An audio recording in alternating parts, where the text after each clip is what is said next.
민수기 1장 47절부터 54절까지 함께 읽겠습니다. 그러나 레위인은 그들의 조상의 지파대로 그 계수에 들지 아니하였으니 이는 여호와께서 모세에게 말씀하여 이르시되 너는 레위 지파만은 계수하지 말며 그들을 이스라엘 자손 계수 중에 넣지 말고 그들에게 증거의 성막과 그 모든 기구와 그 모든 부속품을 관리하게 하라. 그들은 그 성막과 그 모든 기구를 운반하며 거기서 봉사하며 성막 주위에 진을 지며 성막을 운반할 때에는 레위인이 그것을 긋고 성막을 세울 때에는 레위인이 그것을 세울 것이요 유인이 가까이 오면 죽일지며 이스라엘 자손은 막사를 치되 그 진영별로 각각 그 진영과 공기 곁에 칠 것이나 레위인은 증거의 성막 사방에 진을 쳐서 이스라엘 자손의 회중에게 진노가 임하지 않게 할 것이라. 레위인은 증거의 성막에 대한 책임을 지킬지니라 하셨습니다. 이스라엘 자손이 그대로 행하되 여호와께서 모세에게 명령하신 대로 행하였더라. 아멘. 우리 부산의 인구가 331만 명입니다.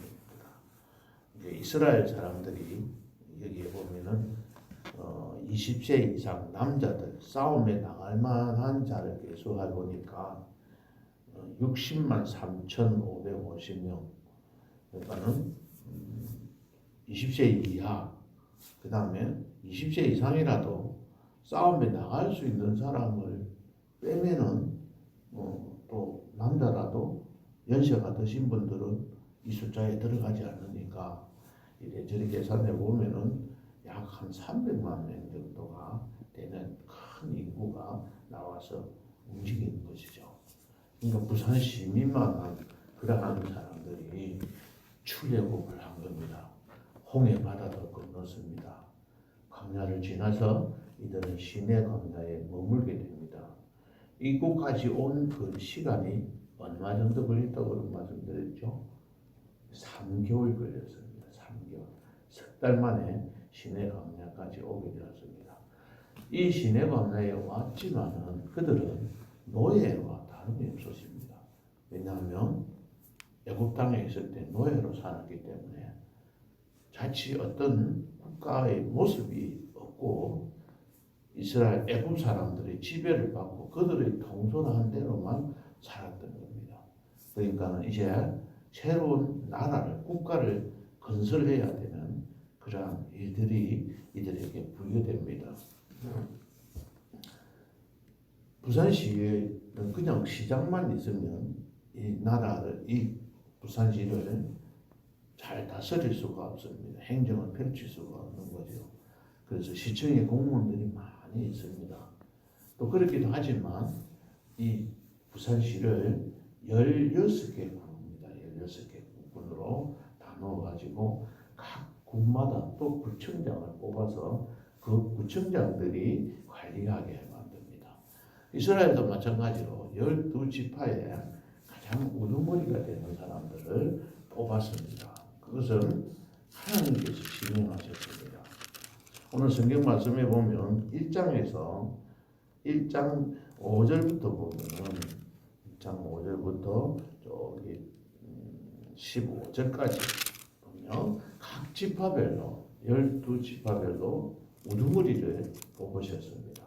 이 사람들은 처음에 한 일은 인구를 계수하는 일에 사람이 20세 이상으로 싸움 전쟁터에 나갈 사람들의 숫자를 세는 일에 사용되었지만 그러나 그들은 그것으로만 쓰지 않고 16절 1장 16절 보시겠습니다. 그들은 회중에서 부름을 받은 자요 그 조상 지파의 지휘관이었다. 그 사람들 그 지파의 12지파의 지휘관으로 또 그 다음에는 이스라엘 종족의 우두머리가 되었다. 지금 아까 말씀드려가면 이들이 구청장인 거예요. 구청장이 되어서 그 구를 관할하고 그 구를 다스리게 했고 그 구의 모든 행정들을 맡아서 주관하게 한 겁니다. 이제 하나씩 어떤 그 국가의 체제를 이렇게 갖추어가는 그 상황에 지금 이들이 이제 가나안 땅으로 가게 되는데, 가나안 땅으로 가기 전까지 이 시내 광야에서 10개월 동안 머물면서 이런 일들을 하게 됩니다. 이 이전에 출애굽기에서는 어떤 일을 합니까? 하나님을 섬기고, 백성들은 하나님을 신으로 섬기고, 하나님은 이 백성들을 자기 나라의 하나님의 하나님 나라의 백성으로 삼는 거예요. 그러니까는 국가의 주권이 하나님께 있는 겁니다. 우리나라는 민주주의라서 민주주의는 국민에게 주권이 있다. 그래서 국민의 대표를 뽑아가지고 대통령이 나라를 다스리지만은 이 이스라엘 나라는 하나님이 대통령과 같은 왕과 같은 역할을 하고, 하나님 앞에 모든 주권이 있고, 하나님께서 명령하신 대로, 모세에게 명령하신 대로 행하게 만드는 겁니다. 오늘 읽었던 말씀 1장 54절 함께 읽겠습니다. 이스라엘 자손이 그대로 행하되 여호와께서 모세에게 명령하신 대로 행하였더라 그랬습니다.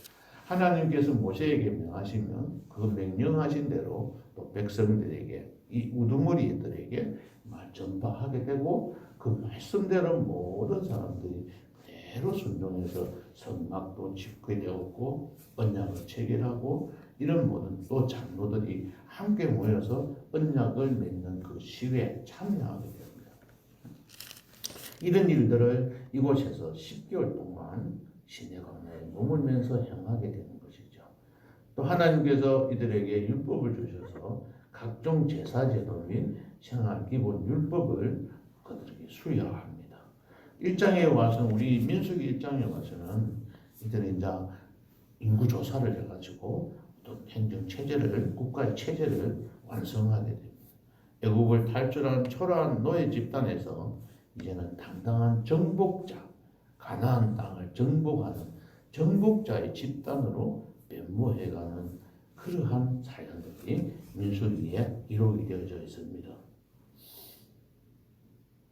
오늘 이 본문 말씀에는 특히 레위 지파에 대해서 말씀을 하고 있는데, 이들은 싸움에 나가기 위해서 숫자를 세운 그 숫자에는 들지 않고, 이 레위 지파도 약 5만 명, 한 10만 명이 넘게 되는 숫자이지만은 이 숫자에서 뺐습니다.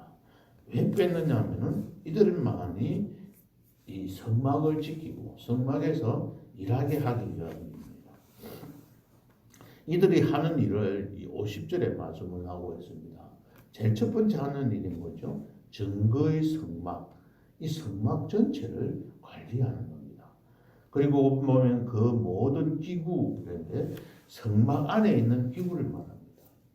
지성소에서는 증거궤, 법궤, 그 다음에 향단, 등대, 진열병상 이런 것들을 있고, 그 다음 성소에는 번제단과 무두목, 그리고 부속품으로는 그 기둥, 세우는 기둥, 그 다음 말뚝, 끈, 묶는 끈, 이런 것들 각종 자재들을 말합니다. 이 자재들을 관리했습니다.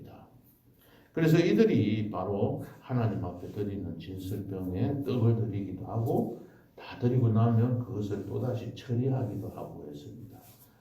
그래서 레위 지파들이 이런 일을 행했기 때문에 어떤 교회에 가보면 우리가 성례를 세례를 주거나 또 성찬식을 하고 난 다음에 거기에 사용되는 모든 기구들을 일반 성도들은 이렇게 접근하지 못하게 하고 손을 대지 못하게 만듭니다. 하나님의 종으로 부르심을 받은 사람들이 이 일들을 잘 관리하게 이렇게 구별되어 이렇게 섬기고 해야 합니다. 일반 교인들이 손을 대도 관계는 없지만은 그것을 청소하고 뭐 정리하는 일들을 하지 못하게 맡기도 합니다. 너무 율법적으로 또 그렇게까지 할 필요가 없다고 말씀하기도 합니다만은 이런 일들은 레위 지파를 특별히 구별해서 일하게 만드셨습니다. 그래서 이 사람들이 전쟁터에 나가면 성막을 섬기는 일을 할 수 없기 때문에 계속하지 않았다는 겁니다. 그것들을 또 관리하고 또 운반하고 또 성막에서 여러 가지 봉사를 했습니다.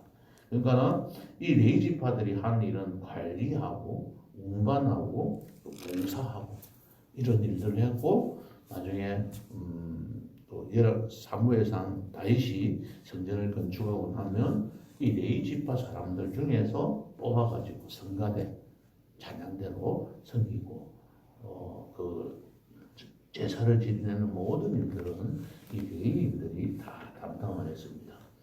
이 레위인들이 먹고 살 수 있도록 하기 위해서 성도들은 또 이스라엘 백성들은 11조를 드려서 이들이 생활을 돕기도 하고 또 교회에서 사용되는 모든 재정을 충당하기도 했습니다. 그리고 일반인들은 이 성막 근처에 문호구에 했다 그렇게 이야기를 하고 있습니다. 오면 어떻게 했다고 했습니까? 51절에 보면은 그들이 외인이 가까이 오면 죽일지라. 왜 죽여야 되느냐 하면 여기 보면은 53절에 보면은 진노가 이스라엘 자손의 대중에게 진노가 임하지 않게 하기 위해서 이들을 지켜가지고 이들의 주변에 오지 못하도록 했습니다. 그렇게 중요한 일들, 제사 지내는 일, 레위 지파 중에서 제사장을 또 뽑아서 제사 지내는 일에만 전념하게 했습니다. 그러니까 하나님께서는 이렇게 조직적으로 하나씩 성막을 감당하는 사람, 또 싸움터에 나가서 일할 사람들 등등 여러 가지 일들을 만들어서 임무를 부여하고 하나님께서는 하나씩 이제 가나안 땅을 가기 위한 국가 체제를 갖추라는 것이 10장까지 쭉 나오게 됩니다. 그 말씀들을 우리가 한번 계속해서 살펴보도록 합니다. 말씀을 맺겠습니다. 오늘 이 말씀 마지막 54절 아까 읽었던 그대로 여호와께서 모세에게 명령하신 대로 행하였더라고 했습니다. 하나님의 모든 명령을 우리의 생각대로 빼거나 다하지 말아야 합니다. 오직 하나님께서 말씀하신 그대로만 행해야 합니다.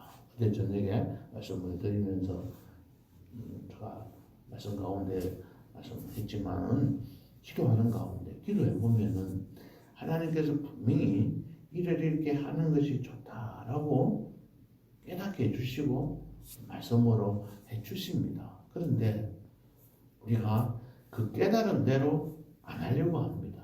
왜냐하면 그렇게 하면 내 물질에 손해도 될 것 같기도 하고 또는 내 몸이 피곤할 것 같기도 하고 내가 힘들 것 같기도 하고 이렇기 때문에 하나님 그거 말고 다른 거 없어요? 다르게 하면 안 될까요? 이러면서 자꾸 가감합니다. 여러분들도 그런 일을 경험을 하셨는지 모르겠습니다만은 절기가 되어서 추수감사절이 되고 특히 맥주 감사절이 되면 하나님 앞에 헌금을 얼마를 할까 이렇게 기도를 합니다. 그럼 대체적으로 기도하는 가운데 너 이 정도는 해야 안 되겠나 그렇게 말씀하시는데 대체적으로 한 반쯤 깎습니다. 그대로 깨달은 대로 하나님 앞에 드리지 않고 반쯤 깎아보면 깎고 내면 나중에 되면 저 같은 경우는 그렇습니다. 그만큼 아니면 그 배만큼 손해가 되어지고 또 그만큼 그때 깨달은 대로 하나님 앞에 드리면은 하나님께서 또 다른 모습으로 모양으로 갚아주셨고 또 저희에게 베풀어 주셨던 것들을 많이 경험합니다. 제가 장로로 비대기 되면 이렇게 하겠다 하고 하나님 앞에 약속했던 것이 또 있었습니다. 세 번째 장로 됐는데요. 두 번째 할 때 이렇게 하겠습니다 하고 기도했는데 떨어져 버렸어요. 그래서 안 드렸습니다. 기도하는 중에 하나님께서 너 잘못되면 되고 안 되면 안 되겠다 이 말이지 이렇게 말씀하시는 거예요. 그래서 그 순간적으로 그대로 순종하면서 하나님 앞에 드렸더니 그 배로 하나님께서 갚아주셨던 그런 경험들도 있습니다. 이처럼 하나님 앞에 기도해 보면 하나님께서 우리에게 이렇게 하라고 말씀하십니다. 근데 그렇게 하려고 집에 가서 이래저래 이야기해 보면 또 아내가 또는 우리 식구들이 못하게 해가지고 보통 안 하게 되는 그런 경우들도 참 많이 있습니다. 그러다 보면 마음이 괜히 이렇게 아프고 너무나 찝찝하게 우리가 생활하는데 불편함을 느낄 때가 참 많이 있습니다. 하나님께서 명령하신 대로 행하였더라. 하나님께서 모세를 통해서 하는 말씀, 명령에 철저하게 순종해야 합니다. 우리 눈으로 보이는 것에만 의존하지 말고 또 우리의 처음 우리가 옛날에 살아갈 때 이렇게 경험했던 것들을 의시하면서 그것을 중요시 여기지 말고 우리의 모든 신앙의 근거를 하나님 말씀 위에 두고 말씀 그대로 행하면서 하나님께서 약속하신 그 축복을 받아 누리는 복된 성도님들 되시기 바랍니다. 기도하시겠습니다. 하나님 아버지, 이스라엘 자손들은 하나님께서 여호와께서 모세에게 명령하신 대로 행하였다고 했습니다. 우리들도 하나님께서 명령하신 대로 행하여서 하나님께서 약속하신 축복을 받아 누리는 복된 성도님들 되도록 축복해 주시옵소서. 성령 하나님 도와 주시옵소서. 예수님 이름으로 기도하옵나이다. 아멘.